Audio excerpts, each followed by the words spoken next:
Hello, everyone. My name is Jared Altick, and I'm a chaplain with the police department. The Hey Chaplain podcast brings you stories and wisdom about life and law enforcement, giving support and encouragement to those who wear the badge. Today, I'm talking to Special Agent David Renfro. David attended church with me for several years, and it was always hard to understand exactly what he did for a living. He was in the Army Reserves, but he also had some sort of federal law enforcement job. It wasn't the FBI, and it wasn't the Secret Service. Where did he work exactly? In this conversation, we learned that ultimately he ended up working as a federal agent for the Treasury Department. David's diverse career took him from being a Federal Air Marshal right after 9/11 to working on joint terrorism task forces, and eventually as an investigator with the Treasury Inspector General for Tax Administration, a job he calls the best-kept secret in federal law enforcement. All along the way, he had opportunities to do a wide variety of training at FLETC in Glynco, Georgia, a federal training center he recently returned to as a staff member and a program manager. This episode gives you a lot of wisdom from David as he talks about the twists and turns of his career. He explains how he decided to make each move and how to prepare for the next step in his career. And hang on to the end, where David comments on how he timed his latest career move based on his family dynamics. David was in town recently for a wedding, so we sat down to record and we talked about his whole career in law enforcement, from Army CID and deployments to Iraq to his experience in federal law enforcement. All of the fascinating Army CID stuff will have to wait for a future episode, so we're going to jump into the middle of the conversation where we transition to his civilian law enforcement career. Here's David Renfro. Well, let's talk about your other career in law enforcement that happened simultaneously. You did a local police department in Kansas and in Oklahoma for about 7 years. And so presumably you had to be, what minimum age to start that? Well, or 21? Technically you have to be 21, but I was actually 20 when I was hired. Oh, really? In May. And after about 2 months of, and it's a smaller department, but after about 2 months of field training, I was on my own. Oh, and really? So 2 months before my 21st birthday, I was on my own in a police car enforcing local law. Right. And one of the humorous parts of that is I would do bar checks.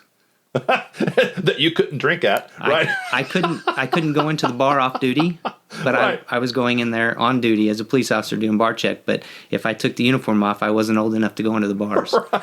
So for a couple of months, and I found out in Kansas you can work for a year before you have to be in the academy. And so I went to the academy a little less than a year later. But during the academy, I brought it up with one of the instructors, and I found out that they shouldn't have hired me at 20. Sure. That wasn't technically, and it's been long enough now. I'm not worried about that being an issue. But if something would have happened, there could have been some serious legal repercussions. So. Sure. Yeah. Nothing did, and I got an early start on my civilian career.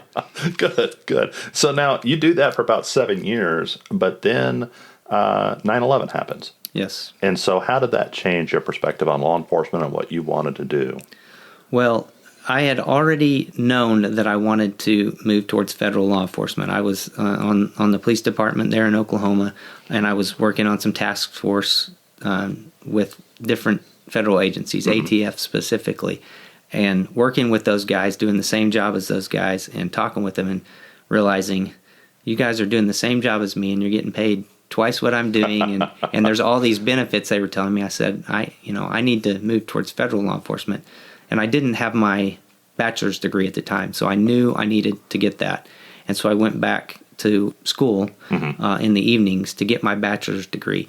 And I wasn't sure where I was going to go in federal law enforcement, but right at the time, about 16 months or so after I'd started, I was just getting my degree and 9/11 happened. So, and that, of course, that turned everything on its head. Well, in law enforcement circles, the Federal Air Marshals, before 9/11, I think there was 12 Federal Air Marshals. Oh, wow. Yeah. The original Federal Air Marshals before 9/11 had dwindled down. There was 12 at the time. 9/11 happened, and they realized, obviously, that was a need. So they put out a call in law enforcement circles and in military circles begging for people. And at the same time, a lot of federal agents co-opted it over to cover that period. So right after 9/11, agents from every agency, to include my civilian agency, went over as Federal Air Marshals temporarily. Right. So on October 1st, we were told that they were going to open the application period, and probably 5 or 6 guys in my police department, all of us were, police officers, but we were all on the SWAT team, and several of us were in the military as well. We all applied.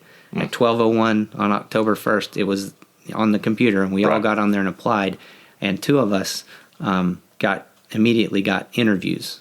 We were both Army CID. Right. So we were both already sworn federal law enforcement in that capacity, and we both had the civilian background. So I had just finished my degree, which it didn't matter at the time. They were taking people without degrees. Yes. Yeah. But so I went up to Philadelphia a month later and interviewed, went through a battery of interviews along with, 1,000 other people, and got, offered the job as an air marshal. And I was initially assigned to Dallas, which was close enough to home. I wasn't interested in going to either coast or the Northeast. Right. But yeah, I went to the academy, which was also, it's FLETC in Artesia, New Mexico. Okay. So, and we'll get into FLETC, but there's three main locations. And so I went to about a 4-week academy in Artesia, and graduated that, was sworn in actually February 11th. So they swore us in, 5 months after 9/11 at that time, and went through that 4 weeks, and then flew back to Dallas and started flying missions as a FAM. How much are you gone as an air marshal? I mean, I know you can't get into all the details, but are you gone from home a lot during the month? Is it in spurts? How does that work? Well, initially, and what they told us when they hired us, they told us several things that kind of the bait and switch to get people hired. But initially, they told us, and we did start working, flying 4 days a week and off 3 days, because those flying days could be longer. And you would have overnights. You would have some days you would fly out and back. So teams would out of Dallas. The big route was Dallas to Washington D.C. because at the time every flight into Washington D.C. was covered. So we'd fly Dallas to Washington D.C., sit around for a little bit, fly back to Dallas, and that was our day. Or on our overnight days, we'd fly Dallas to Salt Lake to somewhere on the West Coast, spend the night on the West Coast, and hit a couple of flights coming back. And so initially it was not quite as much, but as they realized they needed to cover more and more flights, that they pushed it a lot. So then we were flying 5 days a week, and they were scheduling us for 10 hours a day, which if you're on scheduled flights for 10 hours, more often than not, delays or whatever. Those days stretch out, and you might have two overnights in a row, so you're bouncing around. I still lived, and my family was still up around Tulsa, so there were 4 of us that basically rented an apartment together, and we'd almost never see each other.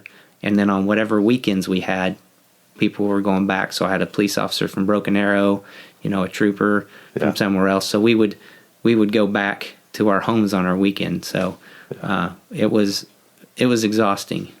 Wow. In the beginning, and it really took a toll on your health, flying all that time. And sure. So I was constantly fighting, colds and that sort of thing, just from being on airplanes all that time. A lot of law enforcement is done kind of behind the scenes, but I mean, air marshals are really invisible, and people just don't realize that air marshals are there and that kind of thing. One of the coolest things I've ever seen, you gave a demonstration of drawing from a seated position and leaning into an aisle, which sounds pretty trivial, but I was standing in front of you when you were demonstrating it. And I've flown a bunch, and I've imagined, well, there's probably an air marshal around somewhere, and maybe I've been on a plane with one, and I suppose they had to, arrest somebody or take action or whatever. I could picture in my brain what that might look like. But then I saw you demonstrate drawing a weapon from a seated position and leaning out in the aisle, and it was so subtle and so smooth, and it sent a chill through me, like a visceral kind of primal fear. I mean, you weren't even drawing a real gun, and yet I was standing in front of you and you did that. I'm like, oh, if I was the bad guy, I wouldn't have known you were there. And that was one of the most memorable demonstrations I think I've ever seen. I've attended quite a few little things, and I just found that really striking. The kind of, if you had to take lethal action, that wouldn't have been something the bad guy would have necessarily known you were there. Right, and that was the initial training, and it is the training. But the Air Marshals, as far as close quarter fighting in an airplane, tubular environment, it's you don't want to be seen until you've already hopefully handled whatever's going on, and that's the firearms training for the Air Marshals was incredible. I mean, it was the best at the time. It was the best firearms training and the most extensive. I mean, in the time that I was in Artesia, we were shooting.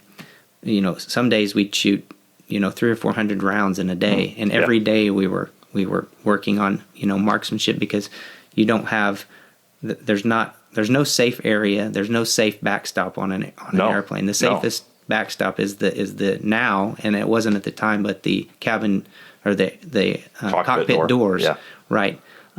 So the amount of training initially that went in, we were flying a lot, but we were also training 1 to 2 days a month on top of that to stay sharp, because at the time we were expecting a similar attack. It had worked for the terrorists one time, so obviously you're expecting something similar. So there's a lot that goes into that training, and a lot of stuff that you wouldn't ever think about, that's not really talked about, that it's way deeper than just shooting your gun on an airplane.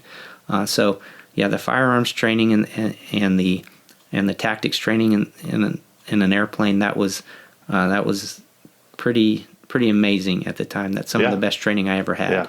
And that's fascinating, and I could see there being some interesting elements to that job that would attract people.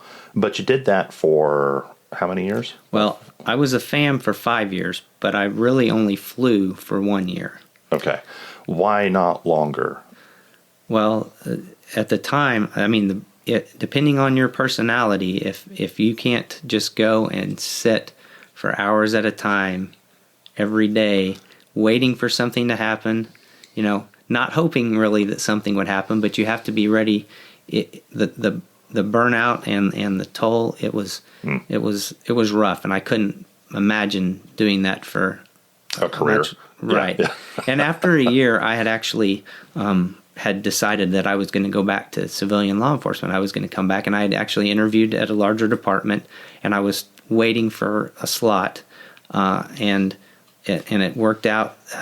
We put a year in. We put the leadership decided to put Air Marshals on the Joint Terrorism Task Force as a full-time position on the FBI's Terrorism Task Force, and I was offered a position there in Oklahoma City, which I jumped at. If I look back in my career, that's one of the best times I've had working on those task force, because there's so much that goes on that the public will never know. Sure. Threats that you're looking at. Doing that for a year and a half, that was one of the best times of my career. So how then did you transition over to the Treasury Department? Well, the JTTF was not a permanent assignment, so it was going to be a 2 to 3 year assignment. But in 2005, I had been on a year and a half, and that's when Army CID said, "Hey, you're deploying to Iraq." So there was a year. They sent me to Iraq for a year, so I was coming off of that assignment. When I came back from Iraq after a year, I went back to flying just for a short period of time, and then I took an opportunity to mobilize to Fort Riley to do investigations for a year, and I also was able to get my master's degree that the Army paid for in that year, all with the goal of getting a position as a federal criminal investigator, a special agent with some agency. I didn't know. Did you have a preference? Were you aiming at the FBI or? something specifically? Never the FBI. Love them. I have some very close friends, but never the FBI. That was that's a whole nother podcast.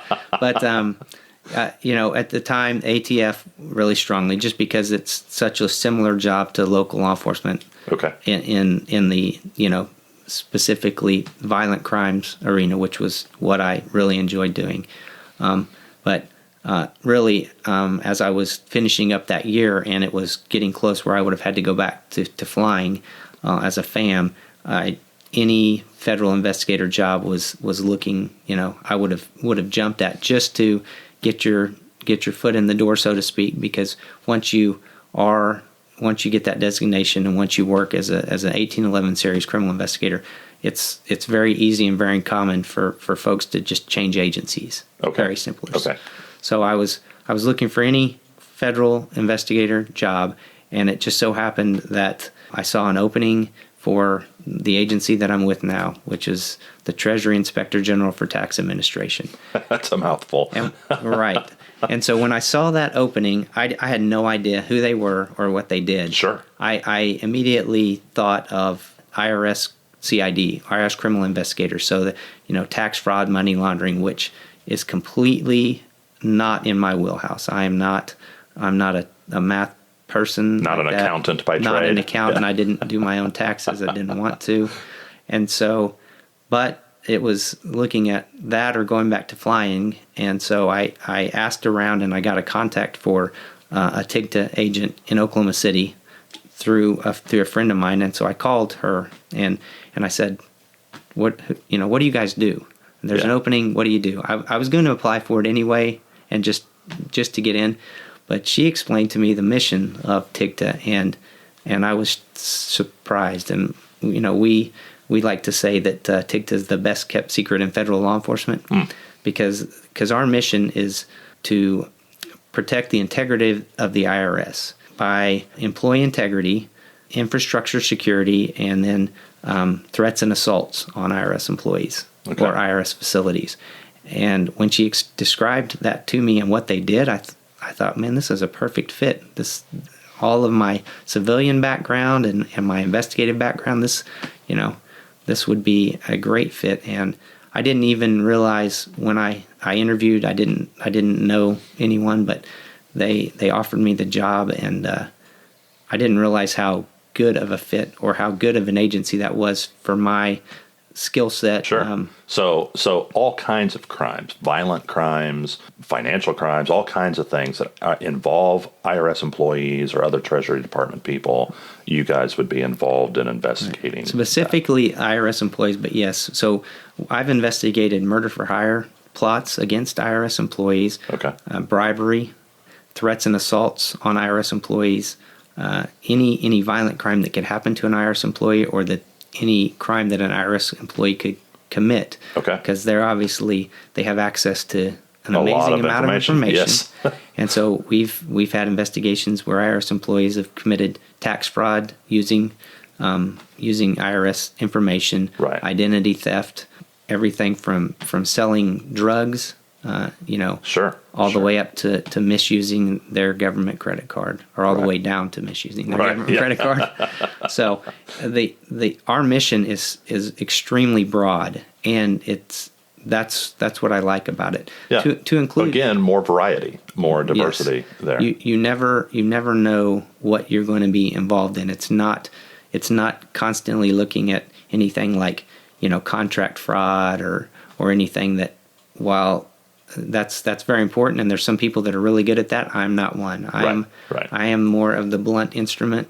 If there's somebody that needs to be arrested, kick a door down. That's always been what I've wanted to do, and that's what I've trained for, and that's where I want to be. But this agency has been a great fit for me in that. And when you hear the name, and even other federal law enforcement agencies that don't know who we are or what we do, the name is very misleading. Yeah, sure. Well, it's almost kind of a word soup. You can read it several times and still not know what that said. And really even the Treasury Department itself, I mean, people can imagine, what the IRS does, I suppose, but that's still a bit vague and cloudy. And so yeah, I can imagine that, and I've known you for several years, and people ask, so what does he do for a living? I'm like, well, I'm not exactly sure. Yep. Yeah, that's fantastic. So you, as a Federal Air Marshal, and then also with the Treasury Department, you had a lot of training and a lot of variety in your training. Clandestine laboratory investigator, Federal Air Marshal, forensic anthropology, post-blast investigator, criminal investigator, firearms instructor, defensive tactic instructor, active shooter threat instructor, vehicle close quarters battle instructor, advanced instructor of marksmanship. A lot of these things, not just training, but training to teach others. And about half of those happened at Glynco. So can you tell me, I mean, I know we're working through a lot of acronyms and whatever, but what does TIGTA do at FLETC at Glynco? Right. So we'll start with what is FLETC. Okay. So FLETC is the Federal Law Enforcement Training Center. And the primary campus is at Glynco, Georgia, on the southeast coast of Georgia. FLETC also has a campus in Charleston and a campus in Artesia, much smaller. Okay. But FLETC is the primary entity that trains federal law enforcement. And there's, at last count, I believe, 88 partner agencies. Okay. So 88 federal law enforcement agencies, everyone from ATF, Customs and Border Protection, Forestry Service, almost all of the Federal Inspector General law enforcement arms. Pretty much everybody except who? So the only two agencies I believe that I know don't train there. The FBI doesn't train there. They have their own academy and their own training at Quantico. And then the DEA. Okay. They also have an academy at Quantico. And for the most part, I don't think they do any training at FLETC. They're not considered a partner organization. But all other federal law enforcement, pretty much their training happens at FLETC. Right. Okay. And there's a lot of federal law enforcement agencies that you wouldn't know. I didn't know, and I still don't know all of them. Yeah, I've seen the list, and a lot of them I didn't realize. Right. Railroads and whatever Yes. had agents. And Yep. so, yeah. Yeah, but they all train at FLETC for their initial training and then all sorts of follow-on training to include, almost every one of those training courses you mentioned. They weren't all at FLETC, but just any law enforcement training about that you can think of, FLETC trains that. What'd you think the first time you went to Glynco? What was your first impression? I loved it. Oh, yeah. really? Yeah, it's almost like it's like a Disneyland for law enforcement. Now help me picture the climate. You're in Georgia, but are you in Georgia like Fort Benning, or are you in Georgia more like Florida? So where does Glynco land?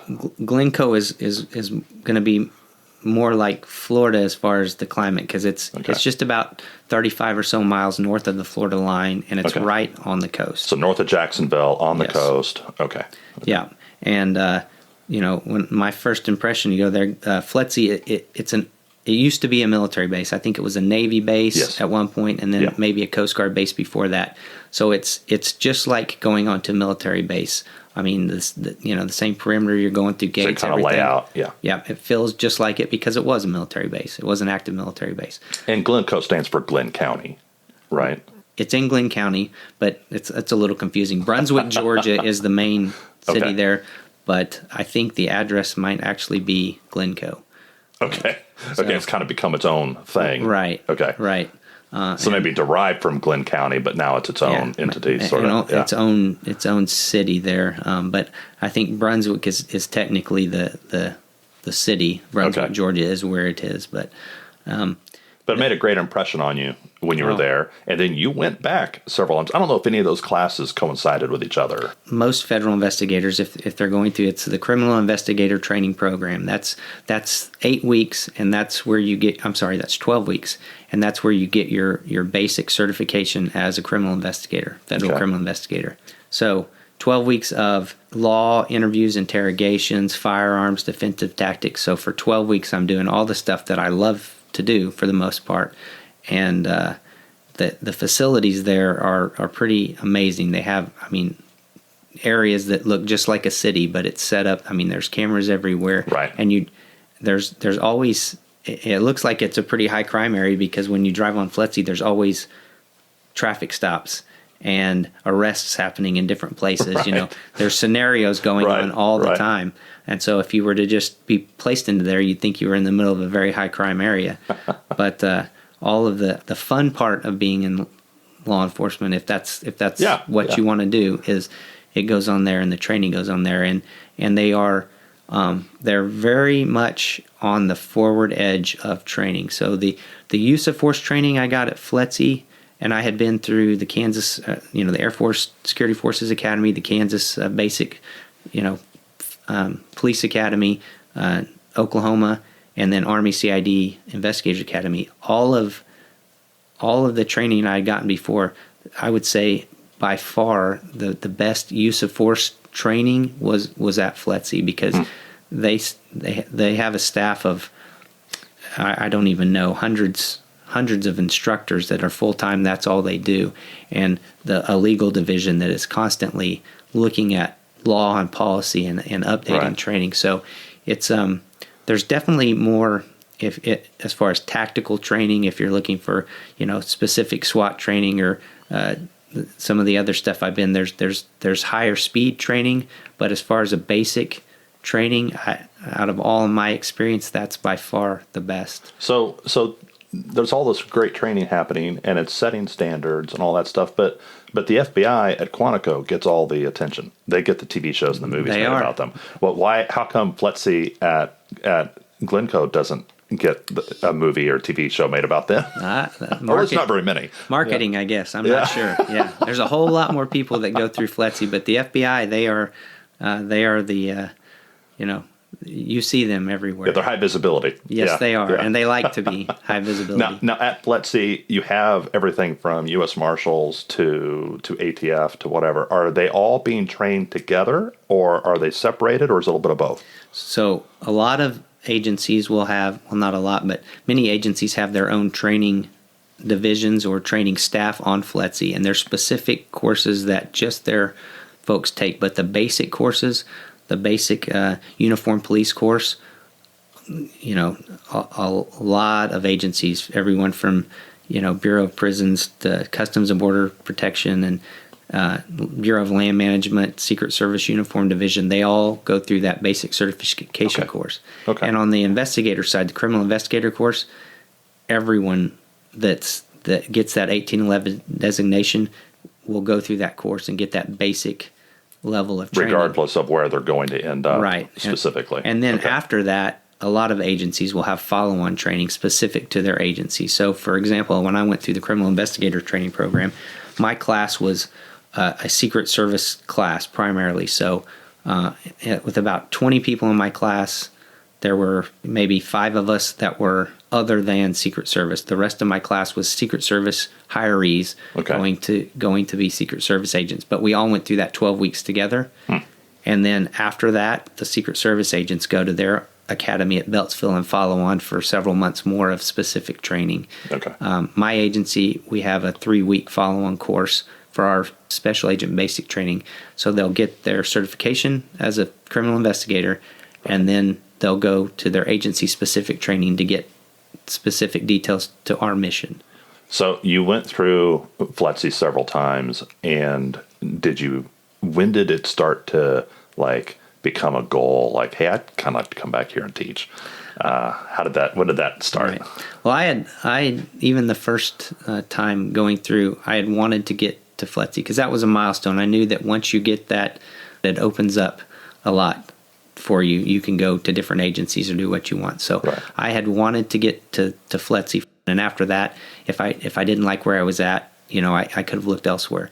But I immediately followed up with several programs, because in my office I was the firearms instructor, I was the defensive tactics instructor, and I was the tactics instructor as well, because that was my background. And when I was hired, actually, my boss that hired me, when he came in, he asked me, he said, would you have any interest in going back through defensive tactics instructor school? And I was like, yes, any school you want to send me to along those, I'm glad to do it. So I went through 12 weeks at FLETC initially, and that was in around August of 2007, and then I went back up almost, shortly after in 2008, I probably went through 3 or 4 courses: basic tactics instructor, Sure. defensive tactics instructor, firearms instructor.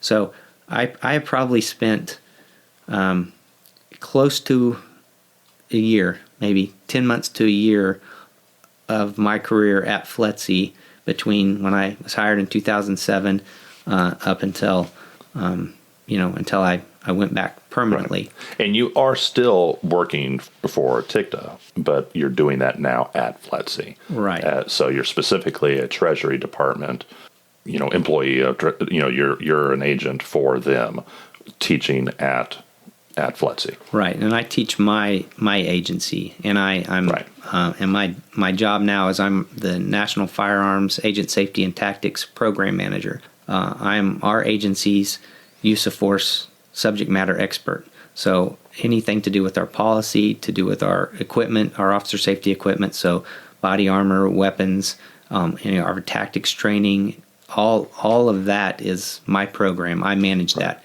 And our agency specifically, we have a staff. We have the TIGTA Training Academy staff. So there's 3 full-time agents, me being one of them, and then 2 full-time administrative or have some other, not agents, but they handle program administration and such. Right. So we'll bring our agents back down every 2 to 3 years for Special Agent Advanced Training Program. We'll bring them down for the on-the-job instructor training program or the Special Agent Basics Training Program. And so I don't teach general classes to other agencies. I could. I'm certified to teach all the the disciplines I'm certified in, but I focus on our agency, as do the rest of our training staff. Right. Okay. So you went to FLETC several times. You had opportunities to keep going back. Now you've worked it out in your career that you're back there again, now as an instructor. Why is this move a smart move for someone in law enforcement that's mid-career or even late career? Why is this a good move to move into teaching?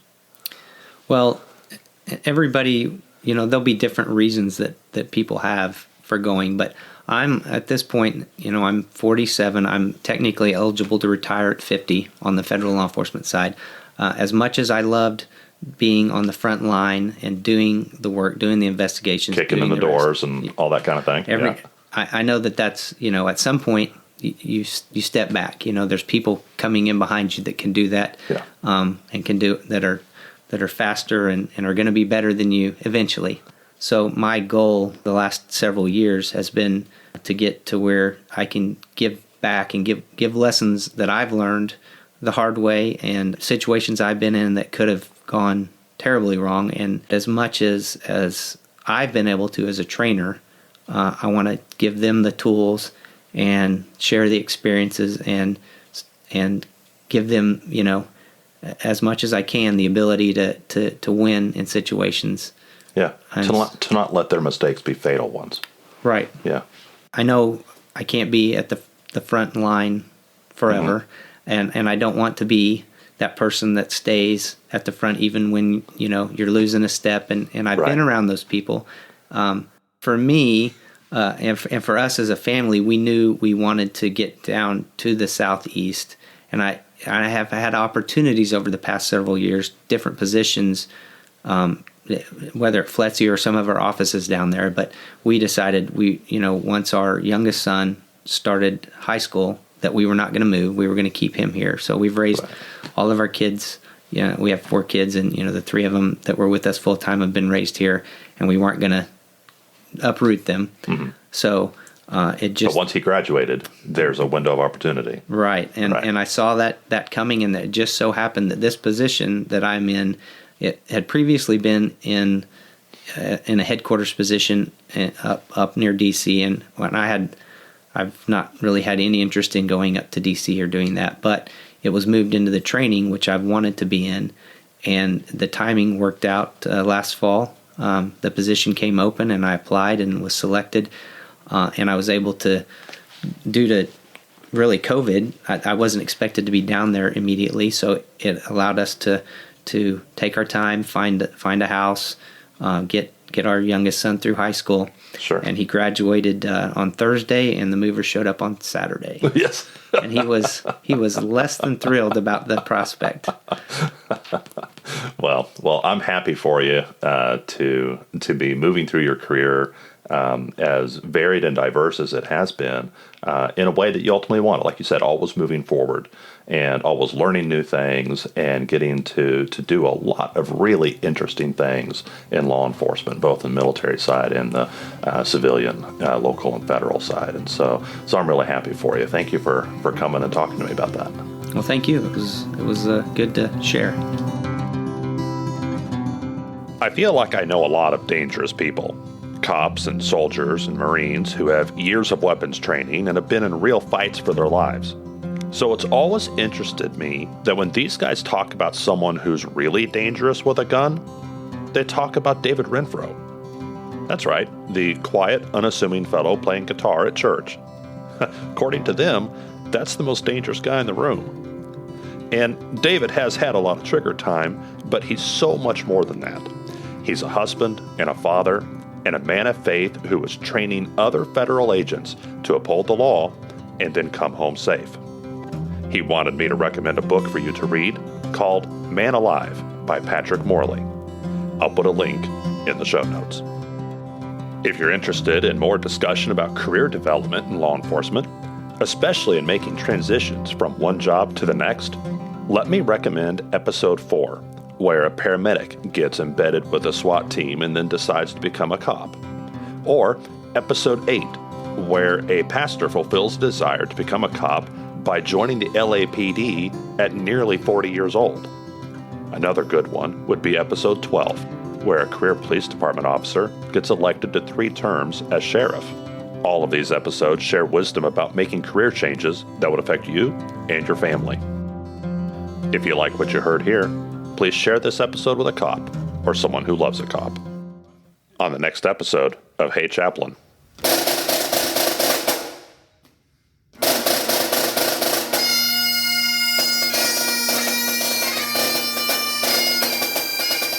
What you're hearing is not professional musicians hired for a promotion ceremony or a funeral service, but instead police officers who've taken the time to learn how to play one of the most difficult instruments imaginable, the bagpipes. Tune in next time to hear my conversation with a police detective who learned to play the bagpipes and the piper who trained him on the next episode of Hey Chaplain. The views expressed here are the personal views of the hosts and our guests and do not necessarily represent the views of any law enforcement agency or its components. Thank you for listening today, and as always, pray for peace in our city.